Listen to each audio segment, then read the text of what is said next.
Önce Rehber TV'ye çok teşekkür ediyoruz. Allah razı olsun bu imkanları bize sağladığı için. Şimdi biz aslında Mardin Savur kazasından Başkavak köyündeniz. Orada Başkavak köyünde ilkokul 2. sınıftayken ben eve geldim, babam dedi valla dedi yarın Diyarbakır'a gidiyoruz. Ya baba hayırdır, neye gidiyoruz falan. Önce abim gelmişti, abim çalışıyordu burada Diyarbakır'da. Ya dedim baba ben okula gidiyorum, nasıl olur, nasıl gideriz Diyarbakır'a falan. Dedi valla dedi yarın sabahleyin inşallah gidiyoruz. Mardin kapısına geldik o zaman. 54'teydi ya, 54'te. Ben o zaman bu paytonları gördüm. Paytonları gördüm, dedim baba ya bunlar nedir? Ya dedi bunlar işte biniyorsun, istediğin yere götürüyorlar. Ücreti neyse ücretini veriyoruz. Neyse geldik. 4 ayaklı minaren oraya geldik. Abim bir de amcam vardı. Onlar Fatih Paşa mahallesinde oturuyordu. Oraya gittik. Fatih Paşa mahallesine gittik. O evleri oradaydı tabii. Orada kaldık. Böyle birkaç ay devam ettik yani. Abim de hatta geldi kızdı bize yani. Abim de bizi evine almadı yani. Dedi siz nasıl gelirsiniz buraya? Ben kabul etmiyorum falan. Biz gittik amcamgile. Amcamgile gittik. Amcam bizi aldı. Bize bir oda verdi. Yani bir kilim vardı, bir yastığımız vardı. Başka bir şey yoktu. Neyse orada böyle bir 2-3 ay kaldık amcamın evinde. Valla çıktık böyle çarşıya, babamla dolaşıyoruz. Orada sebze pazarı var. Baktım babam gitti bir sepet aldı. Ya dedim nedir bu? Dedi gelip sebze alıyorlar ya, mesela sebze alıyor, meyve alıyor. Bir söyle hammal lazım değil midir? Ondan sonra valla aldım sepeti, gelen şeylere gidin sebze mebze alanlara söylüyordum. Hammal lazım mıdır? İşte bazıları dedi evet. Hammallık götürüyordum. Gidiyordum kayboluyordum, mahallelerde kayboluyordum. Ali Paşa oralarda kayboluyordum. Sonra tekrar sebze pazarına geliyordum.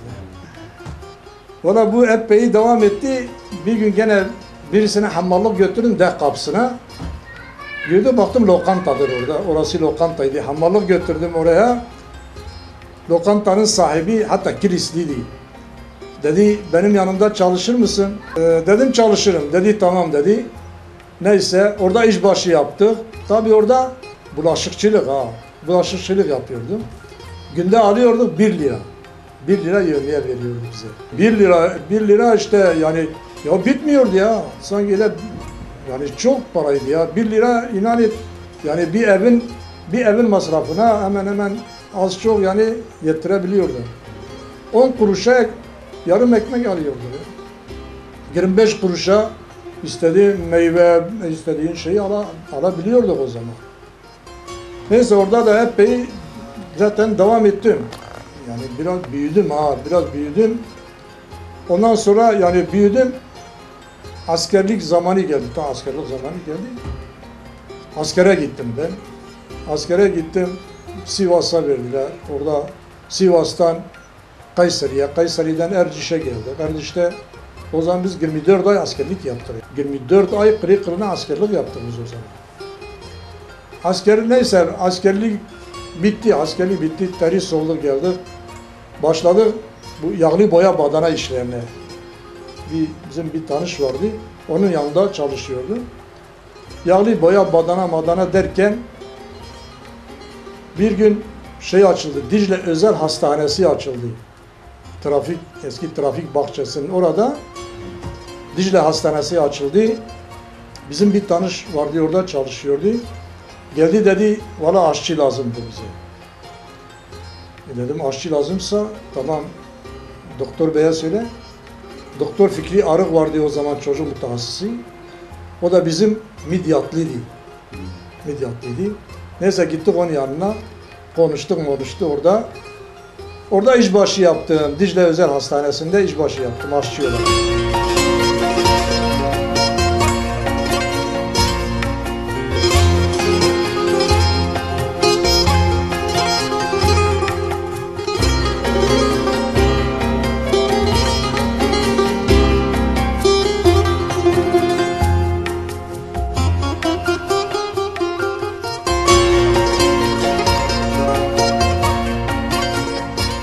adım Fatma Sevim.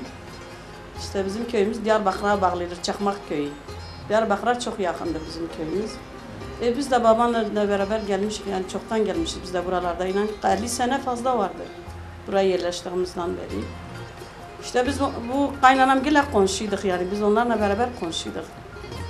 Vallahi o zaman Diyarbakır çok güzeldi, yani böyle karışık değildi, çok güzeldi Diyarbakır o zaman. Komşuluk vardı, insanlık vardı, anlaşılma vardı. Bir havlide hatırlıyoruz, yani kaç tane kişi havlide aynı tuvalette, aynı banyoyu kullanıyordular yani. Şimdi artık nerede, hani o günler nerede kaldı? Hiç onlar yok olmuş artık. Burada artık nasip işte bunlar bizim komşuydular. Kısmet kader, kaynanam beni gördü, sevdi.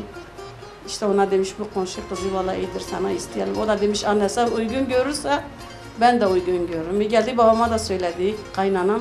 Dedi oğlum ne iş yapıyor? Dedi valla benim oğlum işte hastanede, Dicle Hastanesi'nde bir yerde aşçıdır dedi. Babam da dedi eğer koyu falan hani güzeldir, hani bakabilir eve, çoluk çocuğa bakabilir. Kaynanam dedi he orası dedi mükemmeldir dedi. Orası dedi ben bilirim oğlumu ben tanırım. İşte nasip öyle bir senelik evli nişanlı kaldık. Sonra işte evlendik. Ev üstüne geldik. Kayın vardı, başka bir kayınavli da vardı. Biz üç ilti bir evde oturduk yani. 10 sene bir evde oturduk. Kim daha gelin daha gelmeden diyor ben kaynana istemiyorum, gelmiyorum kaynananın yanına. Hani orada da kaldı oralar. Onlar gitti daha. Valla çok güzel günlerimiz oldu.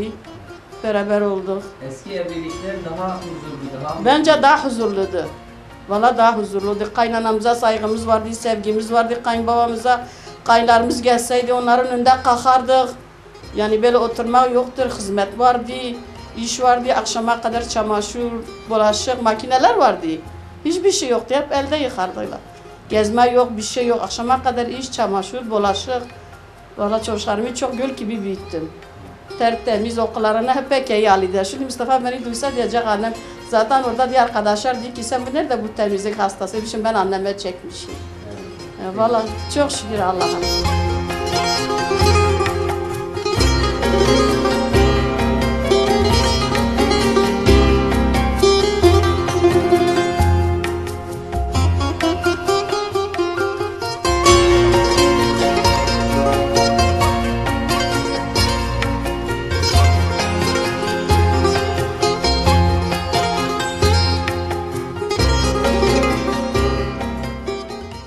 Evet, o Dicle Hastanesi'nde işe girdik.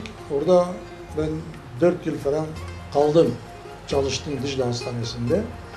Ondan sonra doğum evinde açıldı, sınav açıldı. Doğum evine girdim ben. Doğum evine geçtim. Orada 4 ay çalıştım. Bir hastalık geçirdim orada, böbrek iltihabı.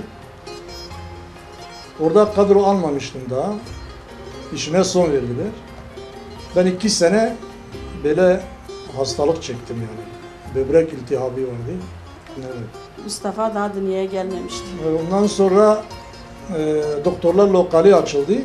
Doktorlar lokali açıldı. Bizim doktorlar vardı, tanıyordu beni. Oraya çağırdılar. Gittim orada 2 sene de doktorlar lokalinde çalıştım. Doktorlar lokalinden sonra sigortada oldu. Sınav açıldı sigorta hastanesinde. Oraya girdim ben. 74'te sigorta hastanesine girdim. Ve oradan işte sigorta hastanesinden emekli oldum. 90'da emekli oldum. 90'da emekli oldum. Çocuklar çok şükür hepsi büyümüştü, çalışıyordu. Mesela Mustafa sonra okulu bitirdi, ticaret lisesini bitirdi. Muhasebecilik yapıyordu. Muhasebeciydi. İsmail mesela onlar kuyumcuların yanındaydı, Sedat. Onlar kuyumcuların yanında çalışıyordu. Evet, babam ayakkabı tamircisiydi. Köyde sepetçilik yapıyordu, sepet yapıyordu. Evet, sepet yapıyordu. Buraya geldim işte gitti bir tanesinin yanında kaldı, öğrendi ayakkabı tamirciliğini falan. Kendi kendine malzeme bir şeyler aldı, başladı ayakkabı tamirciliğine başladı. Kurşunlu Cami'nin orada bir berekası vardı. Orada ayakkabı tamircisi. Evet, o da öyle devam etti. Okul okuyamadım. Okumadım. Yani imkanlarımız yoktu ya. Okuyamadım. Yani ben diplomayı burada sınavlara girerek diplomayı aldım. İlkokul diplomasını. İşte sonra çalıştık işte emekli olduk. Hastaneden emekli oldum. 90'da emekli oldum. Tanımıyor ya canım abi bir binada şimdi 30 sene 20 sene de otursan bu çevredir işte bize bitişik olanlar birbirimizi tanıyoruz ondan sonra kimseyi tanımıyoruz. Kimse kimseyi tanımıyor. Orada bir evde o zaman bir evde 5-6 tane kiracı oturuyor ya. Bir banyo kullanıyorlar. Ne banyosu ne mutfağı doğru duruyorsun. Biz pazarda oturuyorduk o zaman Kurşuni Camii'nin orada. Bir evde 6 tane kiracı oturuyor. Hani o Fatih Paşa'da gene aynı. Orada da öyle. Nerede böyle daireler yoktu. Ben askerken işte kalktılar 64'te bağlarda arasa aldılar. Abimle babam onlar birleşerek arsa aldılar. Biz bağlara o zaman 64'te geldiğimiz zaman o mavi köşede o zaman hepsi bağ tarlaydı ha ev mev yoktu. Herkes diyordu bu nedir ya gelmiş bu dağ başına gelmişsiniz. Siz neye gelmiş buraya? O çamurlar o mamurlar böyle ayaklarımıza yapışıyor sakız gibi. Sonra kimin aklına gelecek? Zaten bedenlerden dışarı evler yoktu, bir şey yoktu ya. Biz çocuk işte çıkıyorduk o bedenlerin üstüne oynuyorduk, evler yoktu ya bedenlerden dışarı. Evler yoktu. Yani biz çok fakirlik de çektik. Çok şükür çalıştık yani Diyarbakır'a inan et geldik gelmedik hiçbir gün yani boş kalmadık. Hep çalıştık. Hayatımız çalışmakla geçti. Ya tabii o zaman mesela ne siyasi şeyler vardı, ne bir şey vardı. Millet herkes gece gündüz çalışıyordu. Öyle siyaset, miyaset der ki bir şey böyle bir şey yoktu ya o zaman. Gece gündüz dışarıdaydı ya. Gece gündüz icabında kimse bana kimse bir şey demiyor.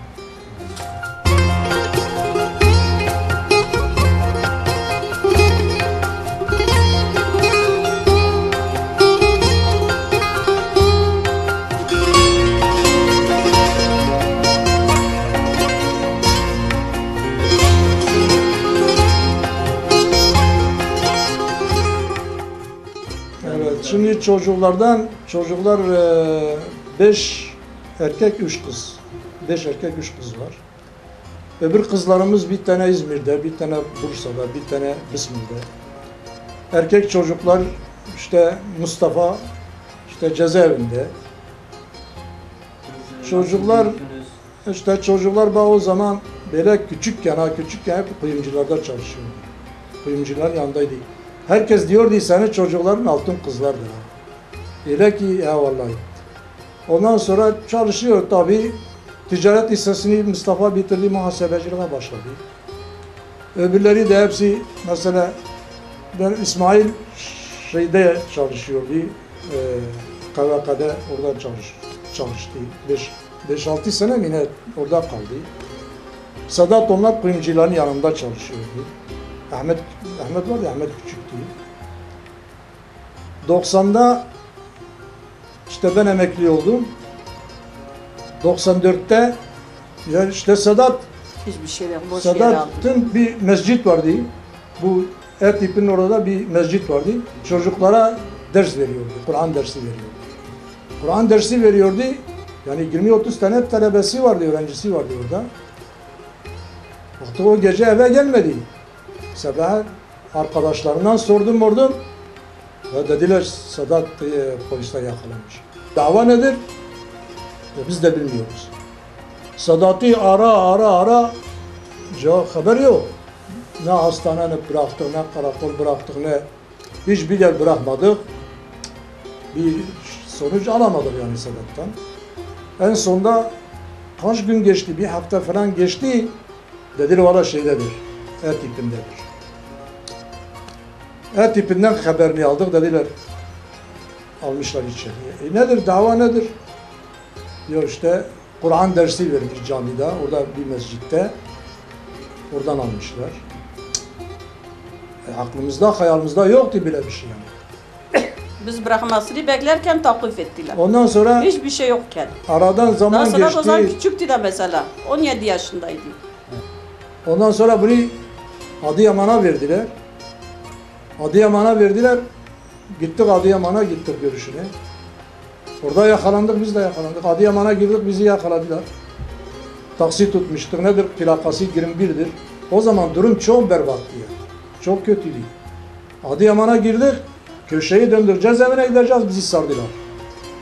Ya nedir kardeşim? İnin aşağıya, indik aşağıya. Arabayı hepsini şey yaptılar. Arama falan yaptılar. Bizde ne vardı? Ne vardı? Kaset vardı. Birkaç tane ilahi vardı. Aldılar bizi götürdüler emniyet müdürlüğüne. Kasetleri çaldılar. Dediler niye gelmişsiniz Adıyaman'a? Dedim oğlum burada cezaevindedir. Nedir suçu? Dedim bilmiyorum. Dedim nasıl bilmiyorsun? Neyse bizi bıraktılar. Komisere dedim komiser bey nedir şimdi? Bak bizi böyle bırakmadınız görüşe de gideceğiz. Nedir? Dava nedir? Bana da hakkınızda ihbar var. Ya ama biz ne yapmış ihbar vardı? O gece de orada kaldık. Adıyaman'da kaldık. Dönemedik zaten. Sabahleyin döndüm geldim.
Neyse aradan zaman geçti. Daha 90 Mustafa mesela 94'te bir gece saat 2:30'da rak kapı çalındı.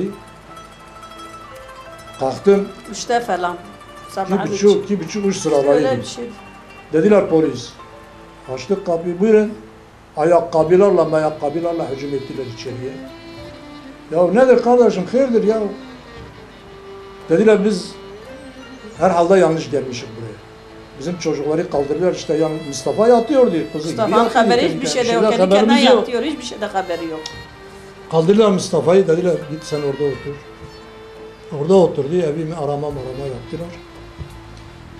Dediler onu ya götüreceğiz. Niye? Götürüp biz gene bırakacağız onu bir yanlışlık var. Götüreceğiz gene bırakacağız. O gidiş. Götürdüler getirmediler. 26 gün bu şeyde kaldı, göz altında kaldı. İşkencelerde kaldı. Yani haber aldık evet. Bu E-Tip'in oralarındadır ama nereye gitse kapılar yüzümüze kapanıyor. Ne kimse değil buradadır ya oradadır ya hiç kimse bir şey söylemiyor zaten. Öyle Mustafa'yı dövmüşler ki tanımamış hala gelmiş. 26 gün şey dövmüşler. 26 gün işkenceler Kartal'a bir görüyor. spor ayakkabı onun üstünde oturuyorduk. O kadar ki onlara işkence etmişler. Çok acayip onlara işkence etmişler. Bir arkadaş var zaten vura elini askıya almış, onun eli puç olmuş. Mustafa'yı da çok aşırı dövmüşler. Demek ki öldürmeyen Allah. Yani ölebilirdiler de onlar. Biz haberlerini de alamazdık. Ölebilirdiler de yani. Demek ki öldürmeyen Allah. Ya çıplak ediler, kalblarla, buzlarla üstlerine koydular. Valla diyor bize bir o ayakkabı kar kaldı. Başka bize bir şey kar kalmadı. Ne ekmek, ne yemek, ne su. Artık ne vurmuşlar onu Allah biliyor. Allah onların hakkını koymasın inşallah onları yapana. Rabbim onların hakkını koymasın onlara. Boş yere. Hakka senedir çekiyoruz. Ne suçları var? Mahkeme 13 sene devam etti mahkemeleri. 13 sene devam etti. Görmüşsünüz 13 sene mahkeme devam etmiş. 13 sene devam etti mahkemeler. Bir güne bir gün eğer bir şahit, ispat, delil gelseydi deseydi valla Mustafa bizi yaralamış veyahut bizi öldürmüş. Allah korusun. Eğer böyle bir şey olsaydı tamam derdik hakkıdır çeksin cezasını çeksin. Ama boşu boşuna muhabbet verdiler. Yani bunda bu Allah yani Cenab-ı Allah bunu kabul eder mi? Yazık değil mi? Günah değil mi? Ya hayatları 20 Bekleyen senedir, bir kız 20 vardır, senedir günah değil mi? cezaevlerinde geçti. Yazık değil mi yani o çocuğa? Kim onun hakkını, günahını kim ödeyecek? Kim ödeyecek onun günahını?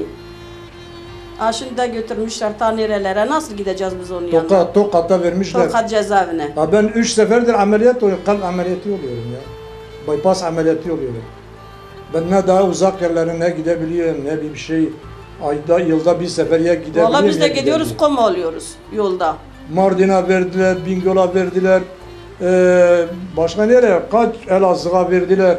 Kaç yerde geçtiler. Kaç yere sürgün ettiler onları. Kaç yere. Elazığ'daydı, Elazığ'dan Bingöl'e, Bingöl'den Mardin'e. Sedat o zaman Sedat'ı verdiler. Ta Sincan, Ankara, Sincan'a verdiler. Yani Muş'a verdiler. Ne bileyim. İnan et Yani bak 20 Allah senedir. biliyor biz ne çekmişiz bu 20 çocuklarda. senedir biz Allah bu cezaevin yollarındayız ha 20 senedir. Yani daha artık streslerden şeylerden kalp ameliyatı oldum. Ve kendi çok da üzüntüde oldu yani. Vallahi üzüntüde oldu. Yani üzüntüde oldu. Yani bayram geliyor. Bir yemek yaptığımız an diyoruz ay Mustafa bu yemeği çok seviyordu. Vallahi boğazımızda gidiyor. Piknik nedir? Pikniğe gidiyoruz Mustafa aklıma geliyor orada. Ay diyorum keşke şimdi Mustafa da burada olsaydı. Acaba o gün gelecek Mustafa'yla bizle beraber gezecek. Bingöl'e gidiyorduk. Konvoy halinde bizi bırakmıyordular jandarma. Bütün Bingöl o zaman yollar her taraf berbattı. Kış, kar. Biz gidiyorduk sonra 3'ten sonra oradan gene dönüş yapamıyorsun, gelemiyorsun buraya. 2 saat, 3 saat yollarda kalıyorduk o kışın, o karda. Konvoy halinde bizi sıraya düzüydüler. Ne 9 saatte gidip Jandarmalar, geliyorduk. Vallahi aramalar, 9 maramalar saatte. yapıyordular. Bingöl yolunda. Biz neler çektik o Bingöl yolun oradayken. Bingöl'e Elazığ'dan sürgün ettiler, Bingöl'e götürdüler. Orada gardiyanlar kalkıyla diler bunlara soyun. Çıplak soyunun arama yapacak. Ya bunlar diler biz nasıl soyunar ya? Yok illa hem soyunacaksınız. Çıplak soyunacaksınız arama Valla bir yapacak. gün gittik zaten. Onlar o gözü yüzden şişirmişti birbirlerine ya. girdiler. O zaman birbirlerini vurdular gardiyanlar onlar. Birbirlerini vurdular orada.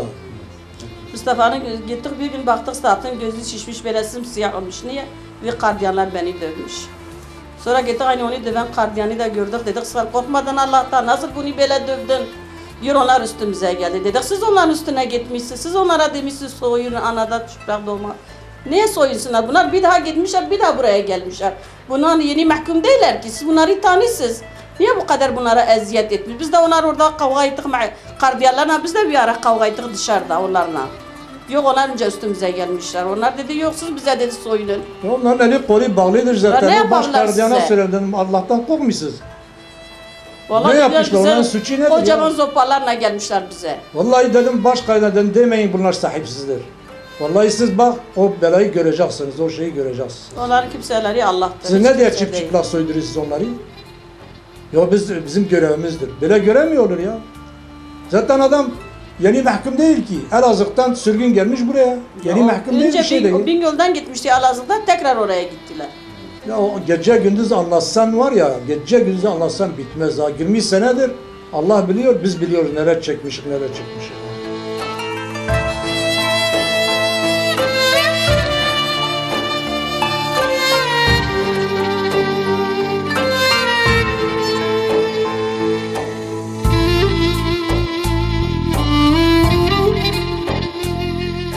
Vallahi ayda bir muhakkak gidiyorduk.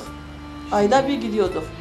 Şimdi de bu şeyde Tokat'tadır yani 3 ayda bir 4 ayda bir ancak gidiyoruz. O hasta ben hasta ben de komalık oluyorum yola gittiğim zaman. Soğukta astım var.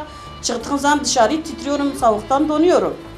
Gidemiyorum ben de gidemiyorum. Kardeşleri gidiyor ya yani 3 ayda bir 4 ayda bir kardeşleri gidiyor. Kaç tane dilekçe Hepimiz veriyor mağdur musun? olmuşuz yani. Biz de mağdur olmuşuz. Evlattır. Evlat atılır. Ne olsa da evlattır. Yani gidemiyoruz. Bu da hasta. Ben de yolda soğukta korkuyorum. Gidiyorum. Şimdi sıcakta korkuyorum gideyim. Artık inşallah bir şeyler olur. Çıksa biz de kurtulsak onlar da kurtulsun.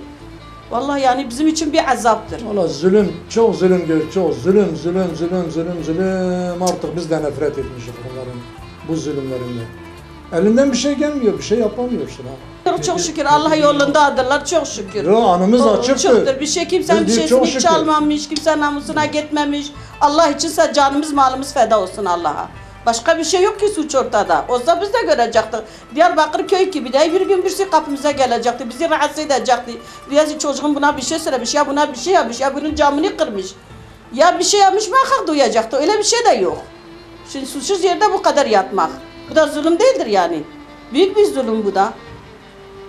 Yani artık nereye kadar gidecek? Bence yeter 20 sene az mıdır yani? Daha yetmez mi?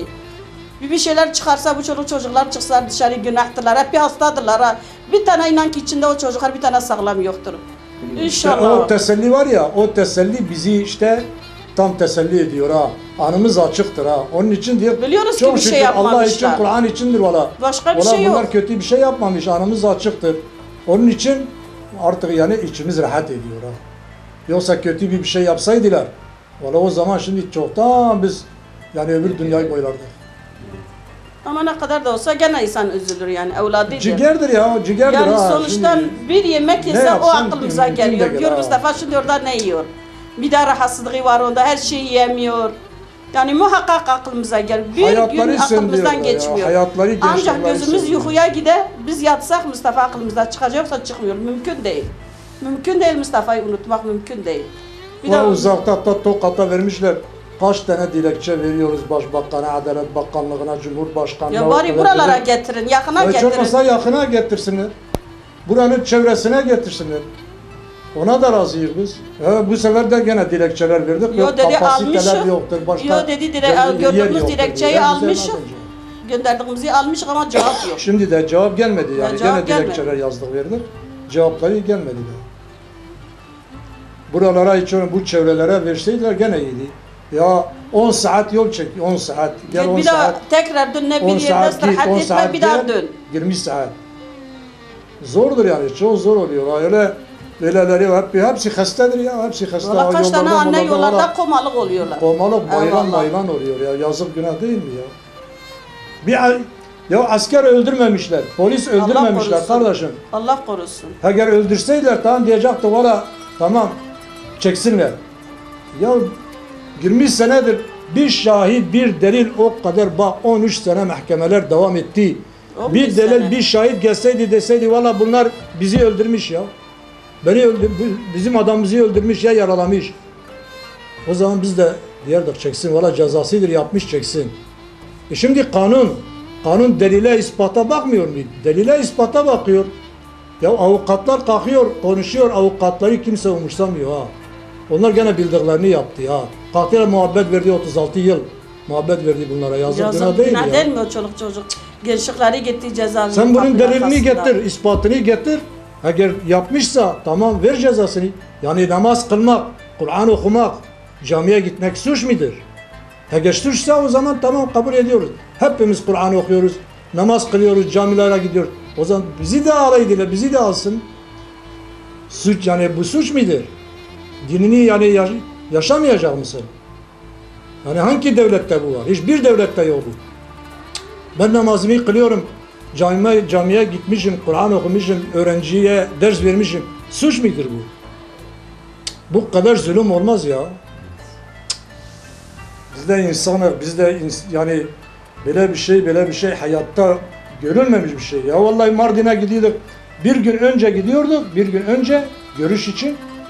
Vallahi o karda, o soğukta, vallahi ben hiç kesinlikle unutmuyoruz. Ya yaprak gibi titriyorduk soğuktan ya. Neler daha onu boy daha neler yollarda neler çıktı. Ya Cenab-ı Allah kurban onun sabır veriyor işte. Sabır vermezse zaten o yoldayken biz ona şükrediyoruz. Onlar o yoldayken şükrediyoruz. Yoksa başka pisliklerde, başka şeylerden olsaydı o zaman biz de valla diyecektik baba lazım değil. Bizim de hayatımız söndü ama biz de insanız. Ama Allah için, peygamber için, Kur'an için girmişler oraya. Valla o şeyden yani anımız açıktır. Ya dünya imtihan dünyasıdır gerçi. Yani tamam Cenab-ı Allah bizi yaratmış, imtihan için yaratmış. Ama dünya böyledir, geçicidir dünya. Odur hep bir hayal gibi gelip geçiyor yani. Ha şimdi ya bu dakikadır, bu saattir valla. Ben 20 senedir emekli olmuşum. 20 senedir emekli olmuşum, hep çalışmışım. Şimdi gene anji oldum. Gene anji oldum. Bıraktım işi. İşi bıraktım. Şimdi çıkamıyorum ha, sıcaktan çıkamıyorum, etkiliyor beni sıcak. O da Mustafa'ya çok üzülüyor. Mesela bir bayram olsun, bir şey olsun. Nedendir bunlar? Hep Bakıyoruz bu hep kardeşler üzüntülerden, geliyor, onu streslerindendir görmeyince ya. çok üzülüyoruz. Diyoruz o da içimizde olsaydı keşke. Artık kaç bayram bekliyoruz? Artık ömrümüz nereye kadar yetecek? Acaba kaç tane anne öldü mesela? Çocuklarını görmediler. Acaba diyoruz biz de onlardan biri mi olacağız? Vallahi kimse bilmiyor ölümü. Bütün pisliklere av geliyor ya, bütün pisliklere av geliyor, çıkıyor. Ya bunlar ne yapmış ya? Allah'tan korkun ya.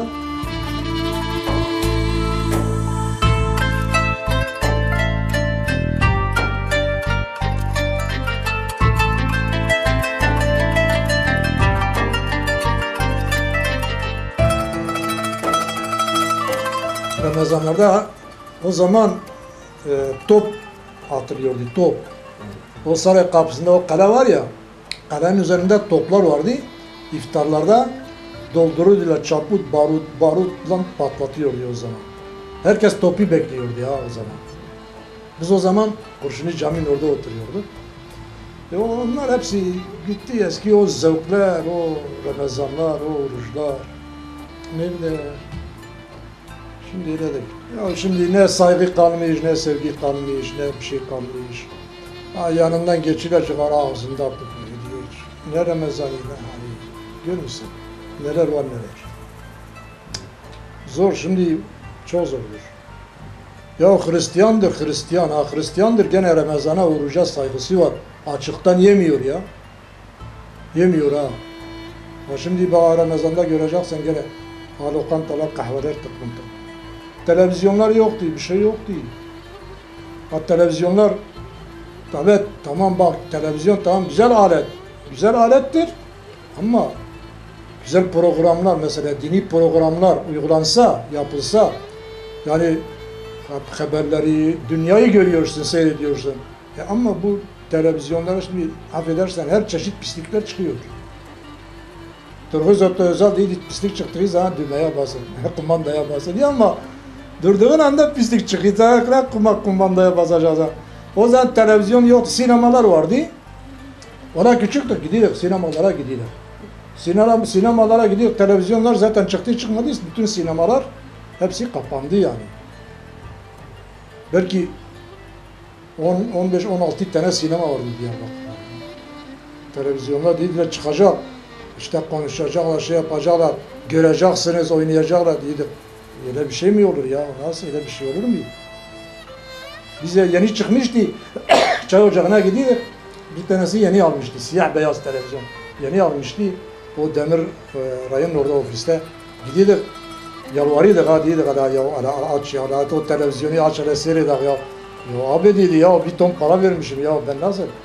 Ya da yani saati vardı ya, saati vardı, saati vardı açı diyorsa aç mıydı? Daha sonra renkliler çıktı, neler çıktı daha.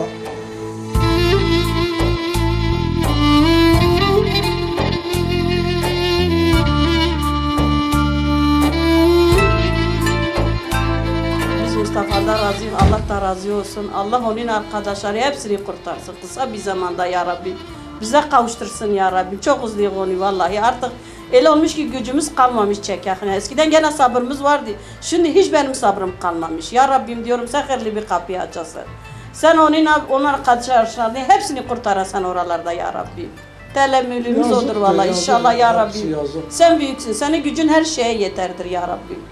Allah onları kurtarsın hepsini. Vallahi hepsini seviyoruz. Allah rızası için Vallahi girmişler onu da, oraya. arkadaşlarını da. O öyle Hepsinden yüz kızartıcı bir suç da işlememişler. Allah rızası için girmişler oraya. Kur'an için, peygamber için girmişler oraya. Allah onlara yardım etsin. Allah Amin. sabır versin Amin. onlara. Amin. Allah onları kurtarsın. Amin. O elimizden oraya bir şey gelmiyor. Her namazlarda dua ediyoruz. Ya Rabbi diyeyim. Her namazda diyeyim ya Rabbi onlara hayırlı bir kapı aç. Her namazda dua ediyoruz. Demek ki çıkmalarında da bir hayır vardır. Elimizden bir şey gelmiyor. Demek Valla ki odur. tabii, Duadır. hayır. Başka bir şey yapamıyoruz. Ne yapalım? Allah yardımcıları olsun. Allah onlara sabır versin.